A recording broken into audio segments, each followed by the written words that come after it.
నమస్కారం ఘంటారావానికి స్వాగతం. ముందుగా ప్రధానాంశాలు. ఖరీఫ్లో రైతులకు 87.5 వేల కోట్ల బ్యాంకు రుణాలు. బీమా వచ్చినా పెట్టుబడి రాయితీ ఇవ్వాలని ప్రభుత్వం నిర్ణయం. విశాఖ విమానాశ్రయంలో జేసీ దురుసు ప్రవర్తనపై విచారణకు ఆదేశం. నిబంధనల ప్రకారమే నడుచుకుంటామన్న అశోక్ గజపతిరాజు.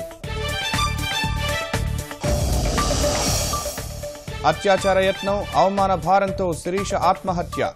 విచారణ తీరుపై కుటుంబ సభ్యుల ఆవేదన.